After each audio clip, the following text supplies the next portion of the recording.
Your mother is a disgraceful peasant, and mine is an elite woman. My husband sneered while looking at my mother. The next day, he got a notary letter and was evicted from our home. 35 is an age when you no longer expect a miracle, but you still hope for the best. In the small living room, where coziness usually reigned, it was crowded with guests today. Close friends, colleagues from work, and of course, my family. My mother, Mary, and my husband, Alex. Alex. I shot him a quick glance. He was standing aside, sipping expensive cognac and animatedly telling his colleague something. There were notes of superiority in his voice, which I had been noticing more and more lately. Mary was bustling around the table, arranging plates of salads and cold cuts. As always, she looked modest, a simple dress, a neat hairstyle, wrinkles around her eyes. Her movements exuded care and warmth. I loved my mother, her calmness, and her wisdom. The evening went on as usual. The guests ate, drank, and congratulated me. Toasts and wishes were made. When it was Alex's turn to speak, silence fell in the room. He cleared his throat and, looking around at everyone, began his speech. "My dear Kate," he said with feigned warmth in his voice, "today is your day, and I want to raise this glass to you. You are a wonderful wife, an excellent hostess." I smiled slightly, but I felt anxiety growing inside me. I knew what was coming. But Alex paused. One cannot fail to note that a mother plays a huge role in every woman's life. And here, he turned towards Mary. We see two completely different approaches to upbringing and lifestyle. I felt the blood rush to my face. I tried to stop him with a look, but Alex seemed not to notice anything around him. "My mother," he continued, raising his voice, "Valerie, is a standard of elegance, education, and refinement. She is a professor, a doctor of sciences. She has traveled the whole world. And Mary," he turned to my mother again and smirked, "a simple woman who has worked at a factory her whole life." A tense silence fell in the room. The guests stopped chewing and stared at Alex. Mary, who was standing by the table, looked down. "Do not get me wrong," Alex continued. "I do not want to offend Mary in any way. But, as they say, the apple does not fall far from the tree. Kate was very lucky to be able to break out of this." He stumbled, looking for a word. "Environment." I could not take it anymore. I jumped up from my seat. "Alex!" I shouted. But it was too late. As if not hearing me, he continued. "Let's be honest." He looked around at the guests. "Mary is a peasant, and my mother is an elite woman. It is like night and day." The silence became deafening. I saw tears slowly streaming down my mother's cheeks. I ran to her and hugged her. "Mom, do not listen to him," I whispered. "He is just drunk." But Mary pushed me away and, raising her head, looked straight into Alex's eyes. There was no fear or resentment in her gaze, only contempt. "You are a scoundrel," she said quietly. Alex smirked. "What are you saying, Mary?" "I am just stating the facts." "Facts?" Mary asked again. "The facts are that you are a bore and a lout, and that you have forgotten whose house you are in." Alex frowned. "I live here as a member of the family." "No," Mary retorted. "You live here out of my kindness. But it seems you do not appreciate this kindness." I felt anger overwhelming me. I looked at my husband. "Alex," I said in a firm voice, "I am asking you to be quiet. You have crossed all the lines." But Alex, as if possessed, could not stop. "What do you understand, Kate?" he snapped. "You just do not see how your mother is holding you back." "My mother is the most precious person to me," I replied, "and I will not let you insult her. But she—" "Enough!" I screamed. I could not hold it in any longer. "Get out of here." Alex looked at me in surprise. "What did you say?" I said, "Get out," I repeated. Alex was silent for a few seconds, processing my words. Then a contemptuous smirk appeared on his face. "Well," he said, "as you wish. I did not really want to stay anyway." He put his glass on the table and, without saying goodbye to anyone, left the room. The guests, as if waking from a trance, began to whisper among themselves. I felt myself shaking. I hugged my mother and cried. It is all right, my dear, Mary comforted me. Everything will be all right. But I knew that nothing would ever be the same again. Alex had crossed a line. He had insulted not only my mother, but also me. And I could not tolerate it anymore. After Alex left, the evening was hopelessly ruined. The guests, feeling awkward, began to leave. I apologized to them and thanked them for their congratulations. When the last guest had gone, I was left alone with my mother. Mary was silently clearing the table. I looked at her and felt guilty. I knew that I was the one to blame for Alex behaving this way. I had allowed him to. I was afraid of losing him. Mom, I said, I am sorry. I am to blame. I should have stopped him sooner. Mary stopped clearing the table and looked at me. You are not to blame for anything, my dear. He is the one to blame. He just does not know how to respect people. But why does he behave this way? I asked. Mary sighed. He feels insecure, she replied. He needs to constantly prove his superiority. He thinks that if he is educated and from a wealthy family, he is better than others. But that is not true. And what is true? I asked. True is when you respect people, regardless of their education and background, Mary replied. True is when you appreciate what you have and do not chase after what you do not have. True is when you love your loved ones and take care of them. I thought about her words. I knew that Mary was right. Alex had never appreciated what he had. He was always chasing something bigger, something better. And in this chase, he had lost the most important thing, respect for people. Mom, I said, I do not want to live like this anymore. I am tired of his arrogance and constant insults. Mary hugged me. I know, my dear, she said. I know. What should I do? I asked.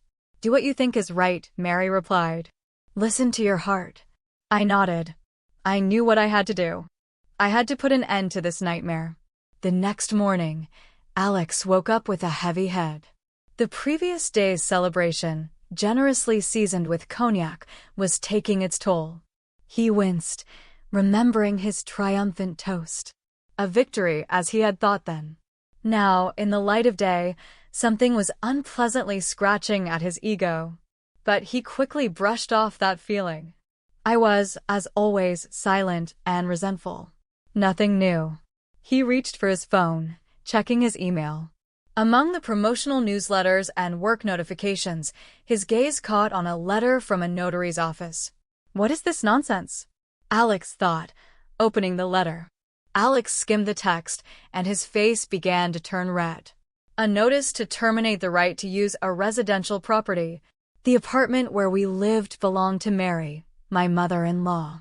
The right to live there had been granted orally, without any registration. And now this letter was revoking that right. 30 days to vacate the premises. The world around Alex swam. He reread the letter again, hoping it was some kind of mistake, a ridiculous joke.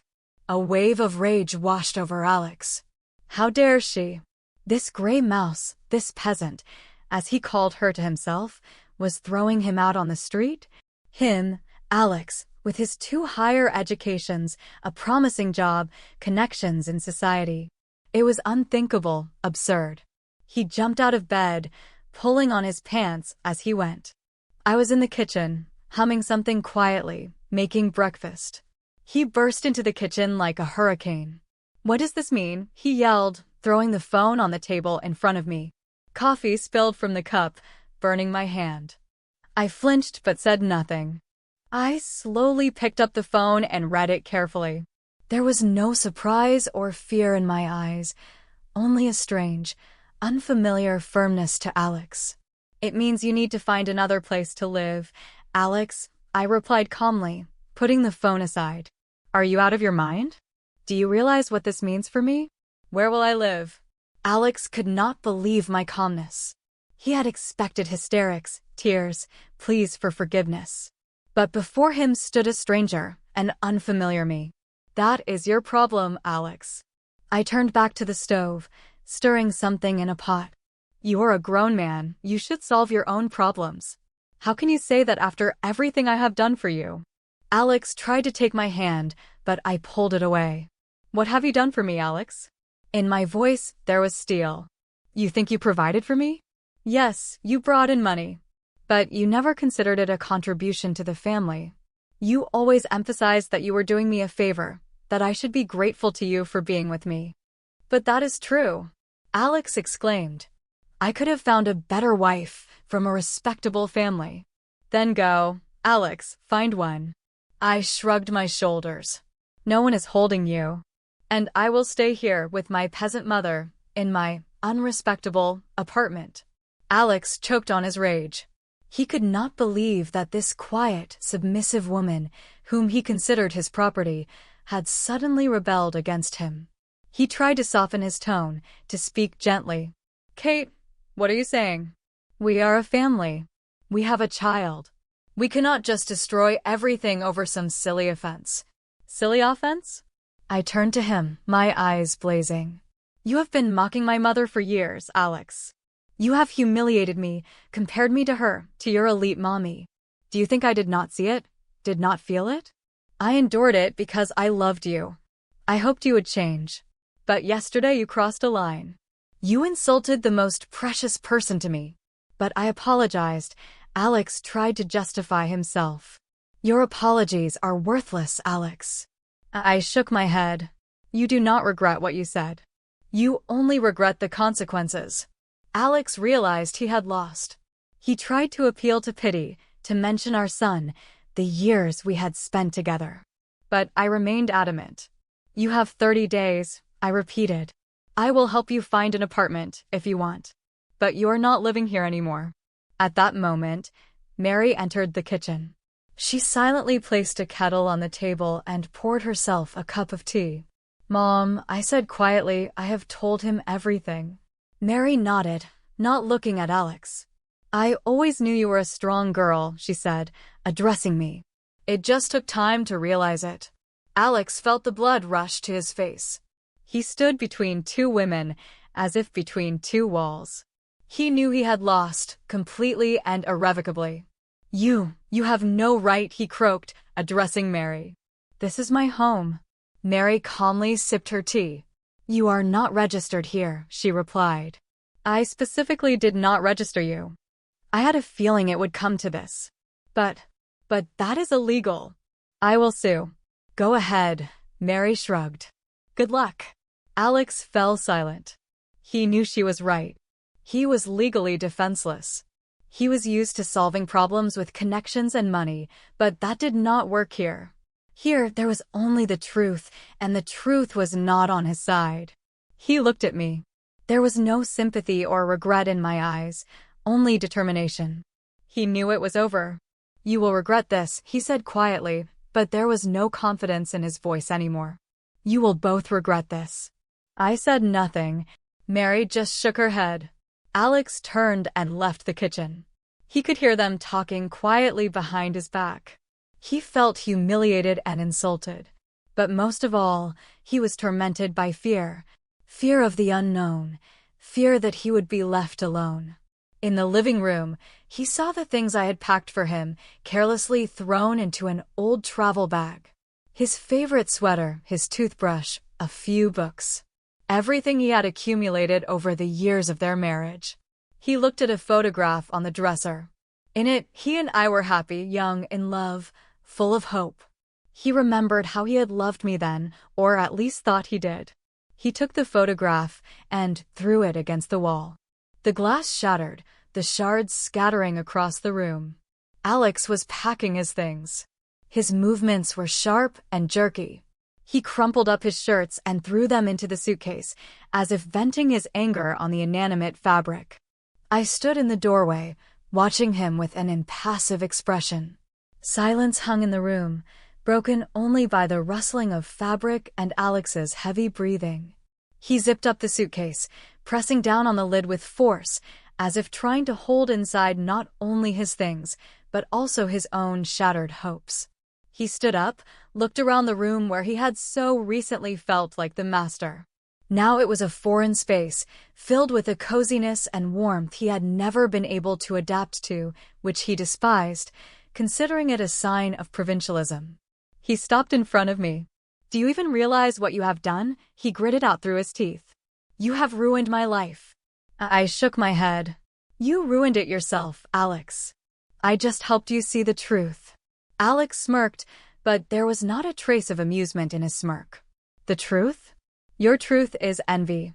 Envy of my education, of my position. You have always felt inadequate next to me." "No, Alex," I replied calmly. "I felt inadequate when I saw you humiliating my mother, when you disregarded my feelings, when you considered yourself better than others. It is not about education, it is about humanity."